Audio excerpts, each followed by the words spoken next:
The cry on the banks of the Vologne River, the death that haunts France. A quiet October day turned into a national tragedy. From the Vosges village, an innocent 4-year-old boy dragged France into a 4-decade-long nightmare. If you find this video interesting, don't forget to like to support, share for your friends to explore, and subscribe to Tutti Mystery so you don't miss any of the mysteries that are about to be revealed. Le Vologne, the peaceful village before the storm. Set amid dense pine forests and low mountains in the Vosges region of northeastern France, Le Vologne is just a small dot on the map. A place where people have known each other for generations, where no one locks their doors, and the biggest news of the year might just be a cow giving birth to twins. But on October 16th, 1984, the village was forever marked on the map of French crime. The Villemin family was one of the most famous families in the area. Hardworking, close-knit, and seemingly harmonious. Jean-Marie Villemin, Gregory's father, was a young, up-and-coming engineer working at a car factory, respected by his colleagues for his ability and professionalism. Christine Villemin, Gregory's mother, was a gentle, reserved woman who loved her children very much. Gregory, their only child, was the center of all the love in that small house. But that fragile happiness was shattered in the blink of an eye by something no one could have imagined. The death of a 4-year-old child in haunting circumstances, accompanied by a cold, anonymous confession. Fateful afternoon, Gregory disappears. On October 16th, 1984, the weather in the Vosges region was a little chilly, but the sun was still strong enough for Gregory to play in the garden. Around 5 p.m., Christine was preparing dinner and noticed her son playing near the house. When she returned a few minutes later, Gregory had disappeared. In a panic, Christine ran around the garden, called the neighbors, then called her husband. Only 30 minutes later, the entire small village of Le was engaged in a small-scale search, because no one thought that something so terrible could happen. But then, an anonymous phone call to Albert Villemin's house, Gregory's grandfather, changed everything. A hoarse voice came over the phone. "I caught the boy. I threw him into the Vologne. J'ai pris. J'ai jeté l'enfant dans la Vologne." Just an hour later, at 7:30 p.m., the police found Gregory's body floating in the Vologne River, about 7 kilometers from his home. His hands and feet were tied with a clothesline. His woolen cap was still on his head. There were no signs of beatings or sexual assault. An image that cannot be erased from memory. A little angel tied up and abandoned in the middle of a cold river. Anonymous letter. The handwriting of the dark. Before the police could recover from the shock, an anonymous letter arrived at Jean-Marie Villemin's home. "I took revenge. I threw the little boy into the river. J'ai pris ma revanche. J'ai jeté l'enfant dans la Vologne." No return address. The handwriting was slanted and scribbled. Plain paper, blue ink, seemingly written in haste. But it was that line that sowed terror and opened a crazy journey, where the crime did not come from the distant darkness, but from the heart of the family. There was no sign of a break-in. No one saw the stranger. But the killer knew the Villemin family's habits, knew Gregory's schedule, and knew how to send the letter at the right time. Who could the killer be? A stranger? Or a familiar face, playing the role of victim at a tearful funeral? Crows in the dark. Haunting phone calls before the case. No one expected that, since 1981, 3 years before Gregory was killed, the Villemin family had been threatened many times by anonymous letters and phone calls. The anonymous person claimed to be the one who knows everything, the one who will bring the Villemin family to its knees. His voice was hoarse, as if strangled. He talked about their daily routines, about their workplaces, even about intimate details that only family members knew. A striking example was when Jean-Marie was promoted to foreman. The family received a call with the following content. "Do you think you are better than others? You will pay for your arrogance." The police called him Le Corbeau, the Crow, a nickname often used in France for anonymous people who spread threats by letter. And this crow seemed to have followed the Villemin family for many years. National reaction. France was shocked. The media was boiling. As soon as the news spread, the French media exploded. They flocked to the Vosges like a storm. Le Figaro, L'Express, Libération, put the Gregory case on the front page for many weeks. Not only because of the death of a child, but because the context was so strange. A seemingly model family. The strange letters span years. A murderer who left no trace, but deliberately announced his actions. The mystery of the case has given rise to a series of conspiracy theories. Was someone in the Villemin family the killer? Or was it a mentally ill person living in the area? Why kill a child to take revenge on the father? Questions pile up with no answers. And while the police are still reeling from the stream of suspicions, the Villemin family is in pain, and suspicions begin to grow between each other. From funeral to manhunt, France enters a maze with no way out. The funeral of little Gregory is a breathtaking moment. Hundreds of people attend. Jean-Marie Villemin walks like a shadow, and Christine Villemin almost collapses. But even at the funeral, the police begin to keep an eye on each family member. Who has a motive? Who has the same handwriting as the letter? Who has the hoarse voice? Suspicion, division, rumors begin to spread like an epidemic. No one trusts anyone anymore. And the press, as if they had found a gold mine, kept coming up with exclusive analyses, new hypotheses, unknown evidence, making the investigation even more confusing. The Vosges police, not used to handling cases of national scale, began to lose control. The first mistakes, leaving the scene unattended, failing to preserve fingerprints properly, shaped a troubled future for the investigation. When death is the beginning of a maze, Grégory Villemin, only 4 years old, died not because of an accident, not because of his own personal grudge, but because of a mysterious hatred directed at his parents. And that death was not simply a family tragedy. It was the spark that ignited trust in the law, exposed the cracks in a small community, and raised a haunting question. Was it Gregory's closest relative, friend, neighbor, who killed him? The anonymous letter, the persistent threats, the split-second disappearance. All of it has plunged France into the longest investigation in modern history. And that is just the beginning. Are you ready? Comment below so we can continue to learn. People with familiar faces when family becomes a labyrinth. The darkest thing is not the darkness outside, but when we have to doubt the very people who used to call each other blood. From grief to suspicion, the budding suspicion. Just a few days after the tearful funeral of little Gregory, the sad atmosphere in Lapangie's Vologne gradually turned tense. There were no more hugs of encouragement between relatives. No more sincere condolences. Instead, there were evasive looks, unclear whispers, and names began to be whispered in closed police conference rooms. The Villemin family, thought to be the victims, began to be dissected as a tangled system where anyone could be the culprit. Why? Because the anonymous letter did not come from a stranger. The scribbled handwriting, the angry and sarcastic style of writing, even the use of local slang, all of which led the police to confirm that Gregory's killer was not a madman, but someone they knew. Very well, the Corbeau ghost, the evil one in the body of a relative. The French call anonymous threat mongers Corbeau, meaning crow. Since 1981, 3 years before Gregory's death, such a crow had been terrorizing the Villemin family. Gregory's father, Jean-Marie Villemin, was a successful man at the time, promoted to factory manager very early, in his early 20s. With a higher income than his cousins and a standard lifestyle, he made many people jealous.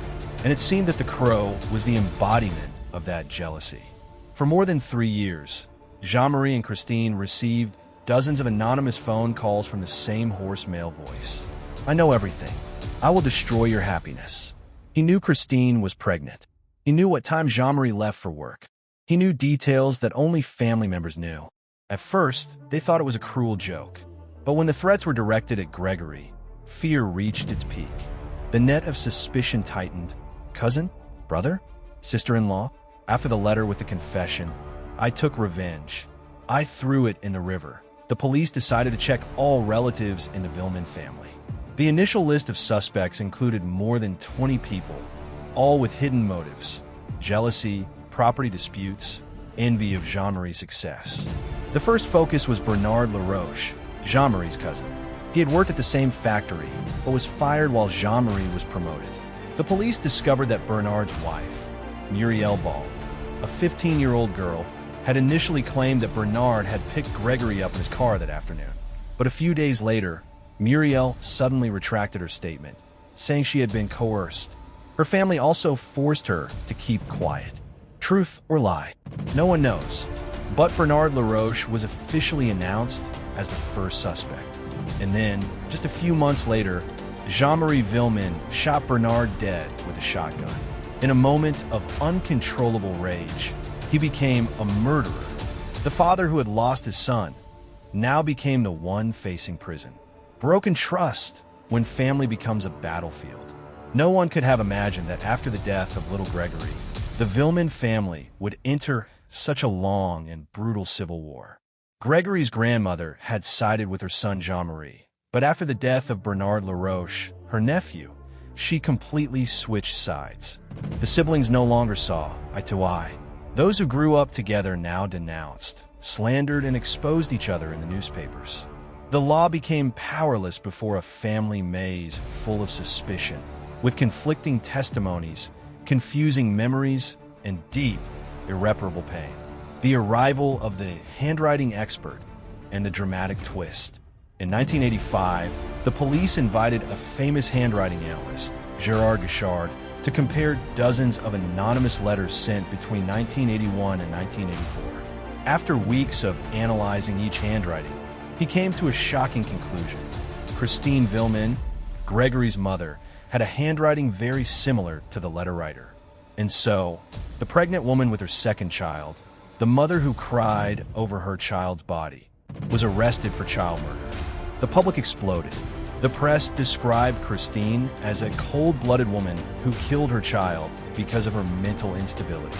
But some also asked, is there a force trying to frame her to cover up the truth? Christine went on a hunger strike in detention. After 11 days, under public pressure and lacking solid evidence, she was released. No one was convicted, and the case was back to square one. The crow still flies silently, but never leaves. Although the anonymous calls have stopped, although the letters have stopped appearing, the black crow still seems to hover in the darkness, observing the Villemin family from afar. In a rare interview later, Christine sobbed, "I don't know who killed my son, but I believe he is still somewhere, and he knows us very well." That sentence is like a curse that has haunted for many years. The killer has never been caught, because he could be one of them. Halfway there, the admin is full. How do you feel? Comment to let everyone know. Investigative maze. Evidence against the owner. I thought I was close to the truth, but every step led to a dead end. Could it be that the evidence is hiding the culprit? Early investigation. The race in the fog. From the first hours after Gregory's body was pulled from the Vologne River, the local police in Épinal were in a state of chaos. They knew this case would cause a stir, not only because the victim was a 4-year-old child, but because of the haunting abnormality. The child's hands and feet were tied, his nose and mouth were covered, his clothes were still clean, and there were no signs of assault. The estimated time of death was less than an hour after he went missing. But one detail made the whole case hazy. There was no trace of DNA, blood, or foreign hair on Gregory's body or clothes. In 1984, DNA technology was still in its infancy. They couldn't do microscopic analysis like they can now. Instead, the police had to rely on testimony, timelines, and luck. The deadly letter, but no one claimed it. In the investigators' possession were 3 things: Gregory's body, the rope that bound his hands and feet, the anonymous letter. "I took revenge. I threw him into the river." The tone was one of satisfaction. Each letter was scribbled, as if written in a state of excitement. The investigators suspected that the killer might be enjoying the Villemin family's pain, and had been planning it for a long time. They sent the letter for a handwriting test, but then ran into a paradox. Too many people in the family had similar handwriting. People who went to the same school, the same era, lived in the same rural area of Lorraine, all had similar handwriting. The police could only rule out children. A criminal psychologist was called in. He described the killer as follows: "This person is a man or woman with a secondary education, who has a complicated relationship with the Villemin family, who harbors a long-standing grudge and a tendency to manipulate. But the shadow of the Black Crow is still too looming. Conflicting testimonies. Who is lying?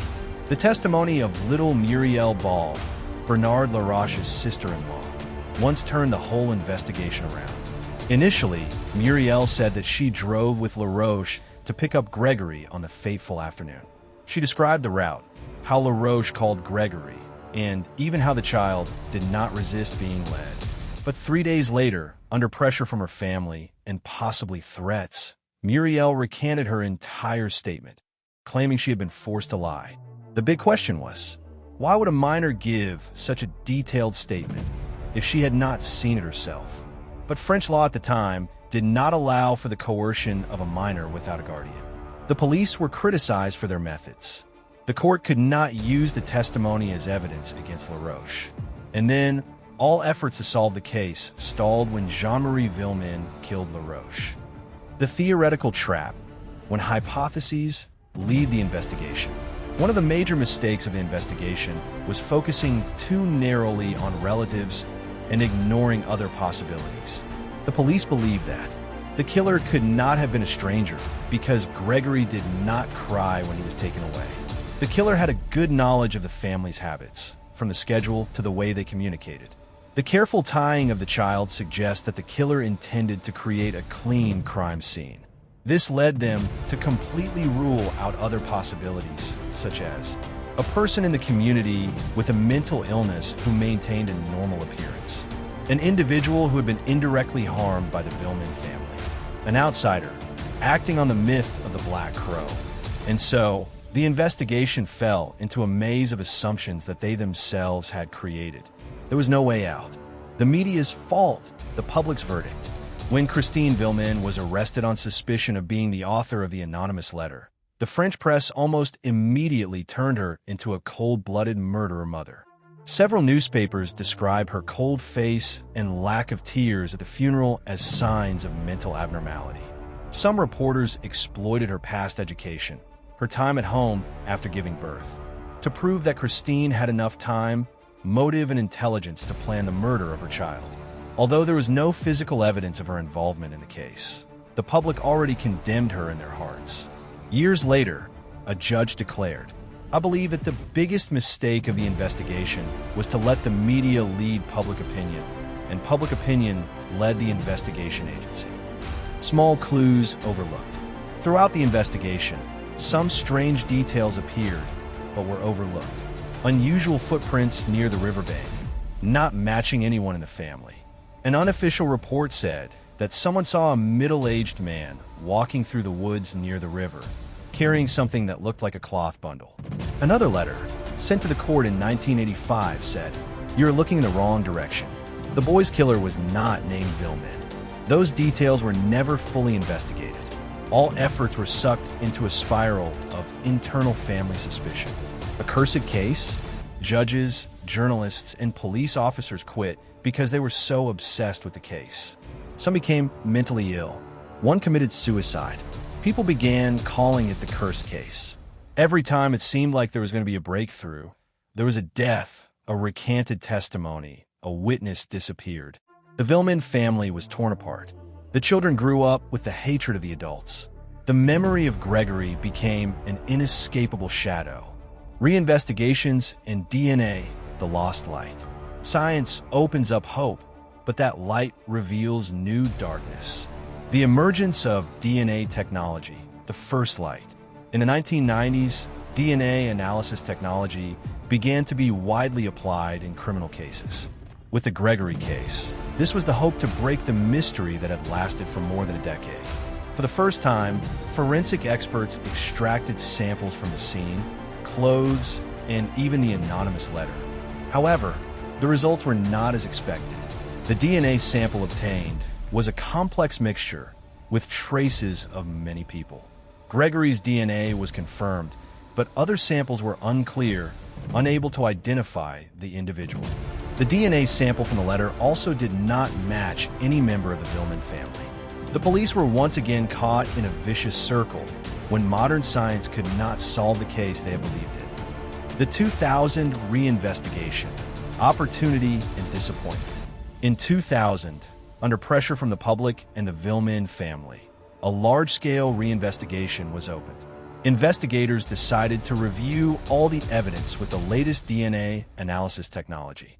In this phase, they focused on DNA samples taken from the string that tied little Gregory, DNA samples from the anonymous letter, DNA on objects in the Villemin home.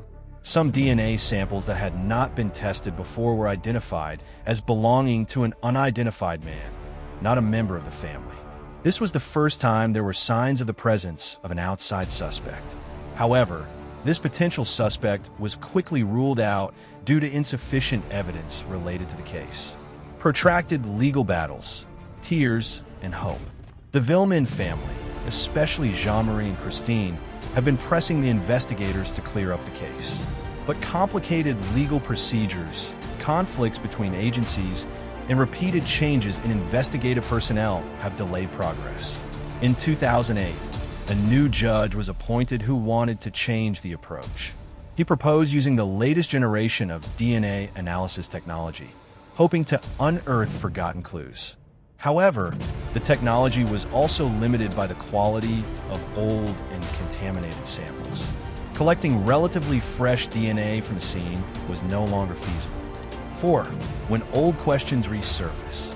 In parallel with DNA technology, investigators also revisited old statements and events to look for anomalies. Muriel Ball's testimony was once again examined. Psychologists believe that she may have been coerced, but she may not have been completely honest. The complex relationships between the members of the Villemin family were analyzed more closely. The anonymous letters continued to appear in the following years, with changing styles and handwriting, creating new suspicions. Processing old information in the context of new technology helped the investigation make certain progress, but also created confusion in the judgment and decisions of the authorities. Psychological analysis and new hypotheses. Criminal psychologists were also invited to build a profile of the perpetrator using behavioral analysis methods. They relied on the careful way of committing the crime, tying up little Gregory without injuring him, anonymous letters with a deeply hateful tone, the complex relationships in the Villemin family. The profile of the perpetrator is drawn with the following characteristics. Has deep knowledge of the family, tends to control and manipulate. Maybe someone who has suffered trauma or has a grudge for a long time. Has the ability to create many layers of cover to mislead the investigation. But all are still hypotheses, without specific evidence to conclude. The legacy of technology, light and darkness. Although attempts to apply DNA and modern technology cannot completely solve the case, they have laid the foundation for future criminal cases. The story of little Gregory Villemin has become a living proof of the progress and limitations of forensic science. Impossible cases like this are not only a challenge for technology, but also a lesson in how to investigate, process information, and face social pressure. If you have experienced the same thing, leave it to us so I know I am not alone.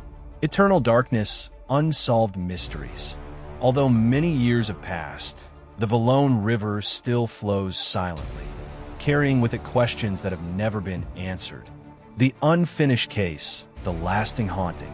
More than 3 decades have passed since the day little Gregory Villemin went missing and was murdered, but the story still has no end. Every time